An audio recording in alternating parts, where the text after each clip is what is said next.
It's completely outrageous that my business of over 10 years only received 20 boxes and we sold it at $39.99, but then the scalpers online are selling it for $50, $60, $80 more, received pallets of them. Now, if you stay past that clickbaity intro, let me give you some knowledge about store allocations. Yes, there are allocations, but just because you're a brick and mortar store and you've been open for many years doesn't mean you'll get more. I had a pretty candid conversation with both of my distributors, one of which has been for 10 years. And for me, I just call for clarification. Of course, I would love pallets of this, but it's not what we had ordered. And even if we did, based off of our past purchases, we wouldn't have received it. And here's why. Ultimately, at the end of the day, everyone could have ordered infinite amounts, but Pokemon still would have capped how much they would have produced. Yes, your time in business as a brick and mortar store or online business does count, but if your purchase history does not favor you actually buying Pokemon product on a timely basis, that includes buying product during the offsets.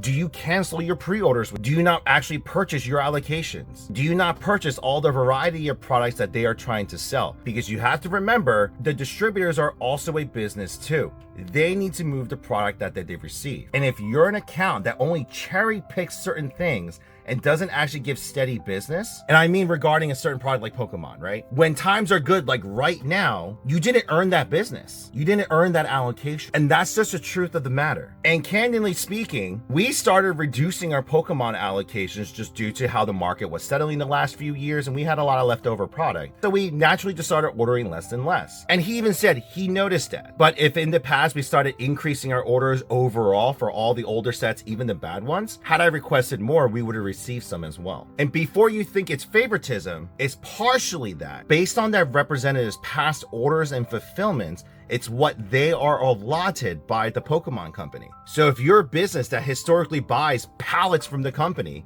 even during the bad times, you're going to get allotted a pallet. If you're a store that only gets a handful of product every time a set comes out, that is what you're going to get unless you begin to increase your allocations over time. It's not an overnight process. You have to incrementally keep increasing it, proving that not only can you move the product, but that you will also honor your pre-orders and obligations. So again, if you're a business establishment that is upset on your allocations, look back at your purchase history and what you purchased. Again, it's not just a singular product. Pokemon has a variety of product, and were you willing to pick up those products for them? This industry isn't on demand. You have to order these things months in advance. Especially for the Japanese card games like One Piece, you have to order 6 to 8 months in advance. In our situation, I would only be upset if I had ordered hundreds of thousands of dollars or millions of dollars worth of Pokemon product from our distributor, and then I ordered an entire pallet but only received 20. That's when I would be upset, but I got what I asked for. Obviously, hindsight's 2020. Had I known that this was going to be crazy, I would have gone heavier on Pokemon this past year, but it is what it is.